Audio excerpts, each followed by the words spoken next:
नमस्कार साथियों, आगामी परीक्षा को ध्यान में रखते हुए करंट अफेयर्स के अगले हिस्से में हम लोग आते हैं। नेक्स्ट वीडियो में हम लोग आते हैं। ठीक है, देखते हैं और क्या चर्चित रहे हैं सब। करप्शन परसेप्शन इंडेक्स जो है निकाला गया है, ये ट्रांसपेरेंसी इंटरनेशनल द्वारा निकाला जाता है। करप्शन किन्हीं देशों में किस प्रकार हो रहा है क्या नहीं, उसके हिसाब से ये ट्रांसपेरेंसी इंटरनेशनल एक अंतर्राष्ट्रीय संगठन है जिसके द्वारा निकाला जाता है। 180 देशों की गणना इस इंडेक्स में की गई है, जिसमें भारत का 86वां स्थान है। भारत का इस वर्ष 86वां स्थान है, जो पिछले वर्ष की तुलना में 6 स्थान की गिरावट हुई, यानी कि करप्शन में बढ़ोतरी हुई है, इसलिए 6 स्थान नीचे गिर करके आ गया है भारत। और इस वर्ष 2020 के लिए 86वां स्थान प्राप्त किया है। साथ ही साथ भारत के साथ 86वें स्थान पे 5 अन्य देश भी हैं। मोरक्को अफ्रीका का देश है, बुर्किना फासो, ट्रिनिडाड और टोबैको, टर्की और तिमोर लिस्ते। ठीक है, ये 5 और देश हैं जो भारत के साथ 86वें नंबर पर स्थापित हैं। करप्शन सबसे कम यानी कि लिस्ट में सबसे ऊपर का स्थान किसको प्राप्त हुआ? ठीक है, न्यूजीलैंड को प्राप्त हुआ और डेनमार्क को। साथ ही साथ 2 देशों को उच्च स्थान प्राप्त हुआ है जहां न्यूनतम करप्शन की स्थिति पाई जाती है, न्यूजीलैंड और डेनमार्क। न्यूनतम स्थान यानी कि निचले पायदान पर कौन है, सबसे नीचे स्थित कौन है, यानी सर्वाधिक करप्शन वाले इन 80 देशों में कौन है? सोमालिया और दक्षिणी सूडान। ठीक है, दोनों अफ्रीका के देश हैं। यहाँ पर न्यूजीलैंड आप जानते हैं ऑस्ट्रेलिया महाद्वीप का हिस्सा है और डेनमार्क आपका यूरोप का हिस्सा है। ठीक है, यानी कि सोमालिया और दक्षिणी सूडान में करप्शन की स्थिति बहुत खराब है।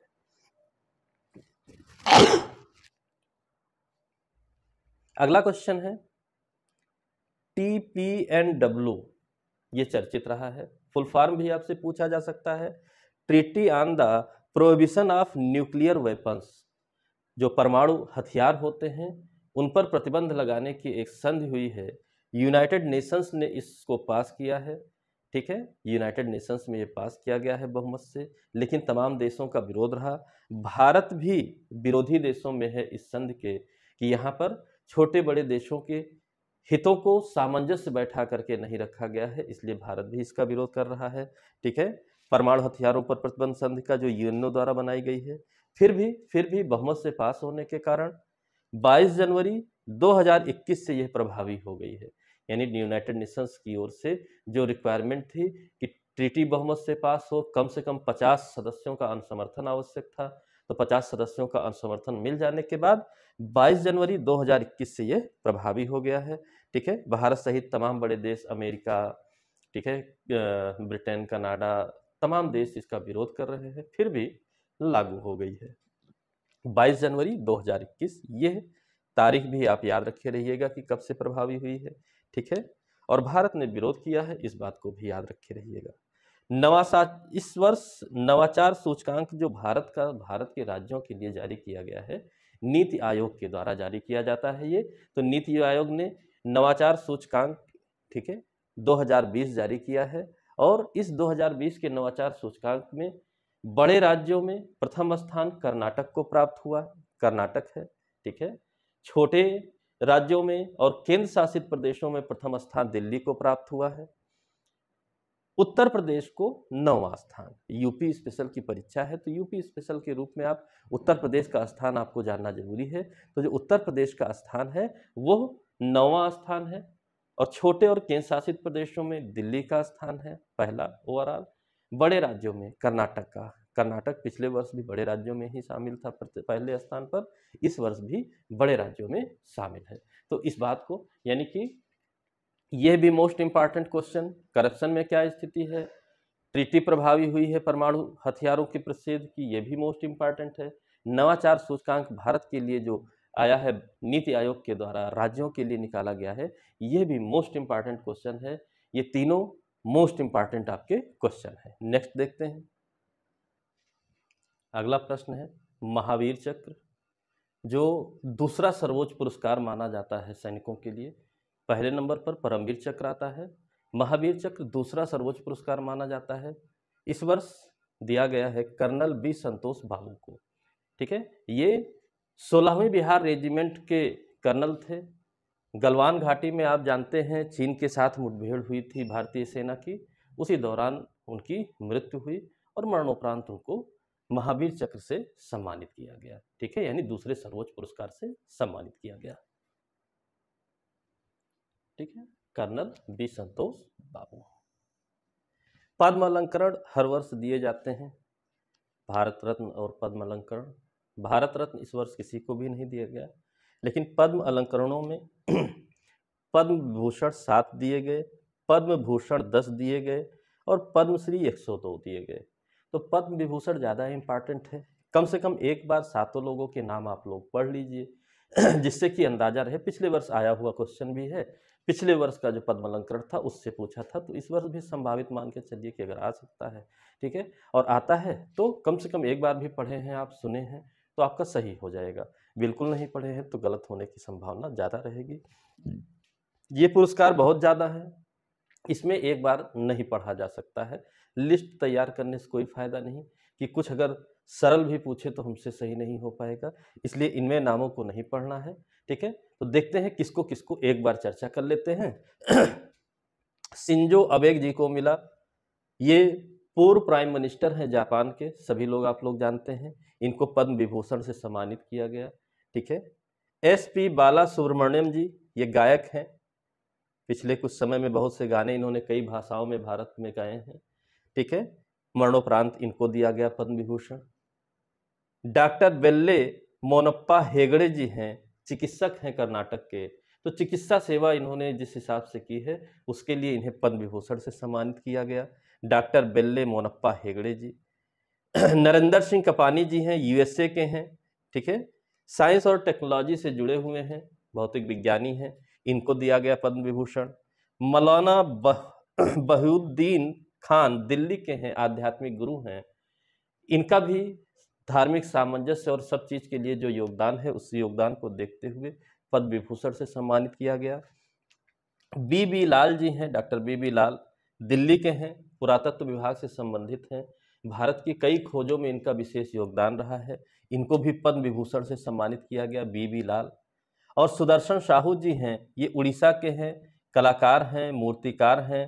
ठीक है, इनको भी पद्म विभूषण से सम्मानित किया गया। यानी कि 7 लोगों में शिंजो अबे जी जापान से, SP बाला सुब्रमण्यम गायक हैं, डॉक्टर बेल्ले मोनप्पा हेगड़े जी चिकित्सक हैं, नरेंद्र सिंह कपानी जी वैज्ञानिक हैं, मौलाना बहाउद्दीन खान जी आध्यात्मिक गुरु हैं, BB लाल जी पुरातत्व विभाग से संबंधित हैं, सुदर्शन साहू जी मूर्तिकार हैं, कला क्षेत्र में इनको दिया गया 7 लोगों को। यानी कि एक जापान के और एक USA के, 2 लोग विदेश से शामिल हैं इन 7 लोगों में, और 5 लोग आपके भारत के ही हैं।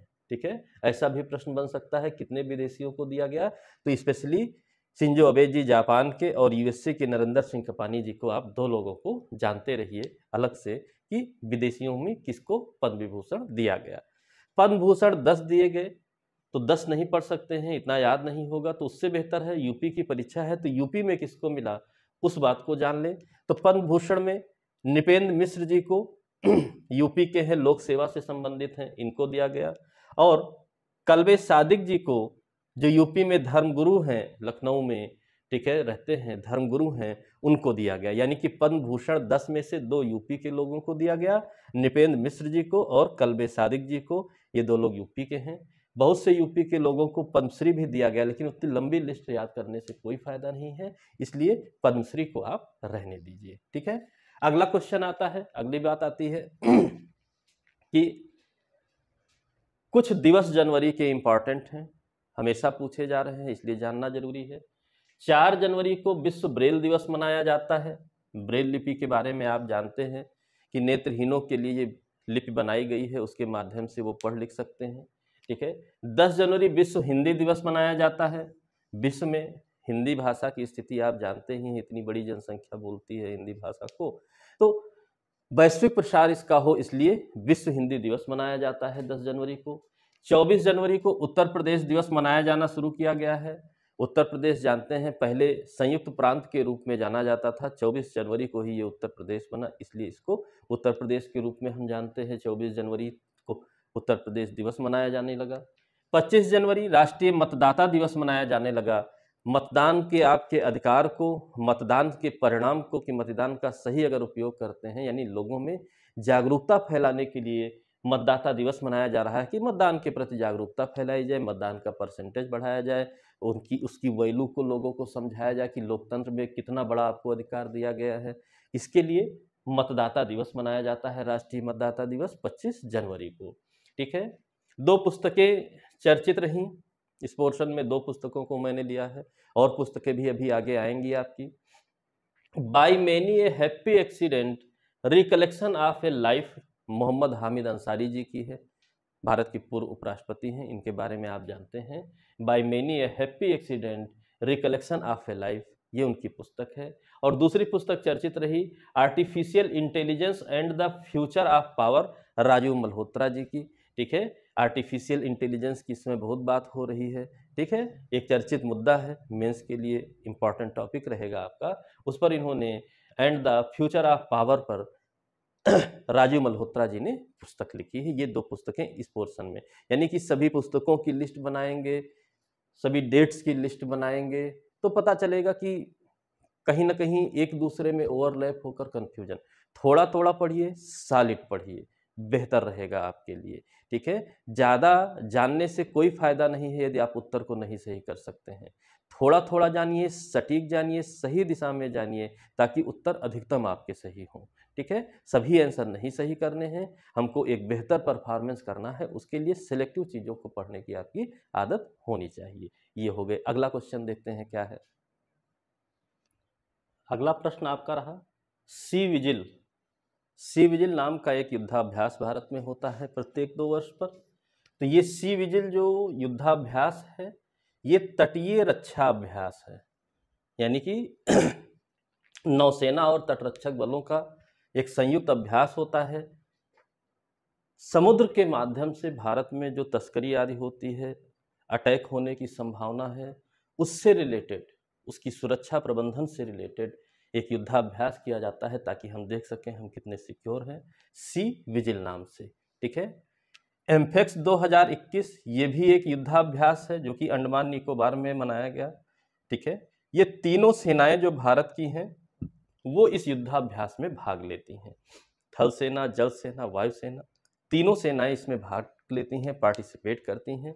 एम्फेक्स 2021 नाम से मनाया गया अंडमान निकोबार द्वीप समूह में। अभ्युदय योजना उत्तर प्रदेश की एक विशिष्ट योजना प्रारंभ की गई है, जो कॉम्पिटिटिव एग्जाम के लिए निःशुल्क कोचिंग सेंटर्स अवेलेबल करा रहे हैं। ठीक है, वर्चुअल फिजिकल दोनों तरीके की यहाँ पर सुविधाएं उपलब्ध हैं। फिजिकल में समस्या लॉकडाउन की वजह से हुई, कोरोना काल की वजह से, तो वर्चुअल भी इसके प्रोजेक्ट को लाया गया है। ठीक है, अभ्युदय योजना निःशुल्क कोचिंग सेंटर हैं। ये उत्तर प्रदेश के जो 18 मंडल हैं, उन 18 मंडल के मुख्यालयों पर यह योजना फिलहाल प्रारंभ की गई है। यानी अभ्युदय योजना निःशुल्क कोचिंग सेंटर है उत्तर प्रदेश सरकार की ओर से कॉम्पिटिटिव एग्जामों के लिए, और ये मुख्यालय जो 18 मंडल हैं उनके मुख्यालयों पर स्थापित किए गए हैं। ठीक है, एक पर्सनालिटी आपकी विशिष्ट चर्चित रही, क्लेयर पोलासाक, ये ऑस्ट्रेलिया की महिला अंपायर है। ठीक है, क्लेयर पोलासाक ये ऑस्ट्रेलिया की महिला अंपायर हैं। महिलाओं के मैचों में महिला अंपायरिंग करती थी, एक नॉर्मल बात थी, लेकिन इनकी एक विशेषता है कि ये पुरुषों के वनडे मैच में भी अंपायरिंग कर चुकी हैं, प्रथम महिला है, और अब टेस्ट मैच में भी अंपायरिंग करके प्रथम महिला होने का दर्जा प्राप्त किया है इन्होंने। भारत ऑस्ट्रेलिया के मध्य जो सिडनी में टेस्ट मैच खेला गया था, सिडनी में यहाँ पर इन्होंने 5 दिवसीय टेस्ट मैच में अंपायरिंग की, एक महिला होते हुए, यानी क्रिकेट के इतिहास में पहली बार किसी महिला ने पुरुषों के टेस्ट मैच में अंपायरिंग की है। क्लेयर पोलासाक ऑस्ट्रेलिया की है। ठीक है, हाल फिलहाल के न्यूज़ों में मिलिशिया शब्द चर्चा में है। तो पिछले वर्षों में आप देखेंगे कि प्रश्न कई इस तरह से आए हैं कि हाल ही में चर्चित इस शब्द से आप क्या समझते हैं, इस शब्द का क्या अर्थ है। तो वैसे ही मिलिशिया शब्द चर्चित रहा है न्यूज़ में। ठीक है, और इसकी चर्चा का कारण क्या रहा है, ये सीरिया में विद्रोही गुट है। मिलिशिया क्या है, सीरिया में विद्रोही गुट है और इस विद्रोही गुट को ईरान समर्थन देता है। सीरिया इस समय अव्यवस्था का शिकार है, आप जान रहे हैं, गृह युद्ध की स्थिति वहां बनी हुई है। तो उसी में से एक विद्रोही गुट मिलिशिया नाम से चर्चित रहता है और उस मिलिशिया को ईरान द्वारा समर्थन प्रदान किया जाता है, इसलिए चर्चा में लगातार ये है। इस बात को आप जानिए, किससे समर्थित है इस बात को भी पूछ सकता है, ठीक है, कौन समर्थन दे रहा है, कहाँ पर है, क्या है, ठीक है, तो विद्रोही गुट है। हर बात आपको जानना पड़ेगा, मोस्ट इंपॉर्टेंट आपका ये प्रश्न है। अगले प्रश्नों की ओर आते हैं, अगले प्रश्नों की ओर आते हैं। चमोली जिला चर्चित रहा, यह भी चर्चा में रहा। उत्तराखंड का जिला है चमोली, ये चर्चा में रहा। तो इसका कारण क्या रहा, चमोली जिला उत्तराखंड की चर्चा में होने का कारण? यहीं पर नंदा देवी बायोस्फीयर है, ठीक है, नंदा देवी बायोस्फीयर है, जहां पर ग्लेशियर टूट गया। आप जानते हैं हमारे जो हिमालयी नदियां हैं उनके पानी का सोर्स ग्लेशियर होते हैं, जो धीरे धीरे पिघलते हुए पानी लगातार 12 महीने नदियों में बनाए रखते हैं। लेकिन ग्लेशियर टूट जाने की वजह से अचानक पानी की मात्रा बढ़ गई और बढ़ जाने की वजह से बाढ़ आ गई, ठीक है। धीरे धीरे पिघल कर आता तो नदियों में औसत पानी प्रवाह होता रहता, लेकिन ग्लेशियर टूट जाने की वजह से अचानक मात्रा बढ़ गई और बाढ़ आ गई। और बाढ़ आई कहाँ कहाँ पर? धौली गंगा नदी में, ऋषि गंगा नदी में, अलकनंदा नदी में। तीनों उत्तराखंड की प्रमुख नदियां हैं, धौली गंगा, ऋषि गंगा और अलकनंदा नदियां। इनमें बाढ़ आ गई और बाढ़ का परिणाम क्या रहा? बाढ़ का परिणाम क्या रहा? इन नदियों के रास्ते में दो आपके हाइड्रो प्रोजेक्ट्स थे, जल विद्युत उत्पादन के केंद्र थे। तपोवन विष्णुगाड हाइड्रो प्रोजेक्ट धौली गंगा नदी पर, मोस्ट इंपॉर्टेंट क्वेश्चन है इंडिविजुअल भी, ठीक है, मोस्ट इंपॉर्टेंट है। तपोवन विष्णुगाड हाइड्रो प्रोजेक्ट धौली गंगा नदी पर था, 520 मेगावाट के ये प्रोजेक्ट था, तबाह हो गया। दूसरा प्रोजेक्ट ऋषि गंगा जल विद्युत परियोजना, जो कि ऋषि गंगा नदी पर थी, यह भी 13.2 मेगावाट की प्रोजेक्ट था, यह भी पूरी तरीके से तबाह हो गया। यहाँ पे काम करने वाले लोग भी गायब हो गए, मृत्यु हो गई, ठीक है, नदी में बह गए। बहुत बुरी स्थिति रही, बीभत्स स्थिति रही और इसी वजह से चमोली जिला बहुत चर्चित रहा ग्लेशियर टूटने की वजह से। और ग्लेशियर टूटा नंदा देवी बायोस्फीयर के निकट और धौली गंगा, ऋषि गंगा, अलकनंदा तीनों नदियों में बाढ़ आ गई और उसी के परिणाम स्वरूप धौली गंगा में स्थित तपोवन विष्णुगाड हाइड्रो प्रोजेक्ट और ऋषि गंगा नदी पर स्थित ऋषि गंगा जल विद्युत परियोजना दोनों पूरी तरीके से तबाह हो गई, ठीक है। तो ये एक बहुत इंपॉर्टेंट आपका प्रश्न है, इसको ध्यान रखे रहिएगा। अगला विद्युत से ही जुड़ा हुआ आपका प्रश्न है कि भारत की विद्युत उत्पादन क्षमता क्या है? विश्व के स्तर पर अगर तुलना की जाए तो भारत की विद्युत उत्पादन क्षमता क्या है? तो पता चला इस वर्ष भारत का स्थान तीसरा हो गया, यानी विश्व में तीसरा स्थान है भारत का। यानी कि आप सोचिए कि भारत की डेवलपमेंट में कितनी बड़ी उपलब्धि है कि अब विद्युत उत्पादन में, ऊर्जा के क्षेत्र में हम विश्व में तीसरा स्थान रखते हैं और लगभग 4 लाख से थोड़ा कम मेगावाट विद्युत का उत्पादन करते हैं। 4 लाख मेगावाट विद्युत का उत्पादन करते हैं और इसके साथ हम वर्तमान में विश्व में तीसरे स्थान पर स्थापित हैं। और इस उत्पादन में ताप विद्युत का 61.5% हिस्सा है, यानी कि कोयला आदि से आधारित जो हमारे प्रोजेक्ट हैं, ठीक है, पावर प्रोजेक्ट हैं, वो 61% हिस्सा रखते हैं। जल विद्युत पर आधारित जो हमारे प्रोजेक्ट हैं वो 12.2% हिस्सा रखते हैं।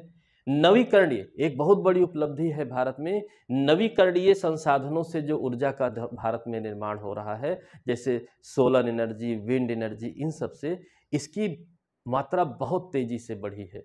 सरकार द्वारा फैलाए जा रहे जागरूकता कार्यक्रम, लोगों द्वारा खुद से शिक्षा के माध्यम से जो जागरूकता हो रही है पर्यावरण के प्रति, अपनी जिंदगी के प्रति, सस्टेनेबल डेवलपमेंट के प्रति, उसका परिणाम है कि नवीकरणीय ऊर्जा संसाधन बहुत तेजी से बढ़े हैं और वर्तमान में 24.5% हिस्सा इनका है भारत के विद्युत उत्पादन में। ये एक बहुत अच्छा परिणाम है, सकारात्मक परिणाम है आने वाले भविष्य के लिए, ठीक है। और नाभिकीय ऊर्जा का भी हिस्सा 1.8% है, यानी कि भारत में विद्युत क्षमता विश्व में अब तीसरे स्थान पर है।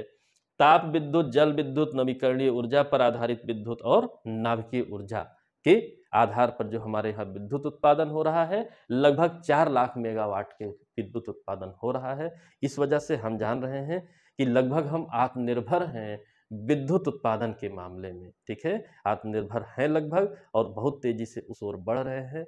कुछ समय में हम विद्युत उत्पादन के मामले में, ऊर्जा आवश्यकताओं के मामले में पूर्णतः आत्मनिर्भर हो जाएंगे। ठीक है, ये आज के आपके प्रश्न थे। अगले वीडियो का इंतजार कीजिए।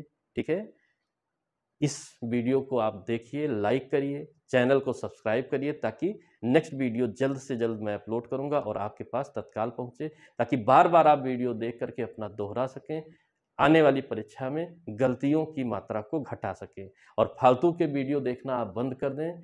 तमाम मैटर ला करके वीडियोज़ में डाल दिया जा रहा है करंट के नाम पर। इसका यह अर्थ नहीं हुआ कि आप सब कुछ पढ़िए, चुनी चीज़ों को पढ़िए, प्रश्नों के अकॉर्डिंग जो चीज़ें हैं उनको पढ़िए, कम पढ़िए, ज़्यादा प्रश्न सही करिए। ऐसा ना हो कि ज़्यादा पढ़कर कुछ भी आप ना सही कर पाएँ, क्योंकि मैं देख रहा हूँ कि बच्चे इस पद कन्फ्यूजन में रह जाते हैं। उनको लगता है हर चीज़ इम्पॉर्टेंट है और ला करके थाली में परोस के रख दिया जाता है। ये बहुत गलत टेंडेंसी है। हर चीज़ इम्पॉर्टेंट नहीं है, चुनी हुई चीज़ें इम्पॉर्टेंट हैं। प्रश्न अपना स्तर रखते हैं कि कौन से बनेंगे, कौन से नहीं बनेंगे। उसी के आधार पर ये मैटर आपके तैयार भी किए जा रहे हैं। ठीक है, कि क्या क्या प्रश्न बन सकते हैं।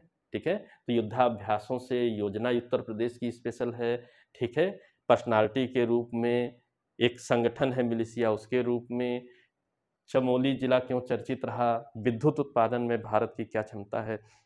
सारे मोस्ट इंपॉर्टेंट क्वेश्चन हैं, इनको आप दोहराइए, बार बार वीडियो देखिए, तैयार करिए।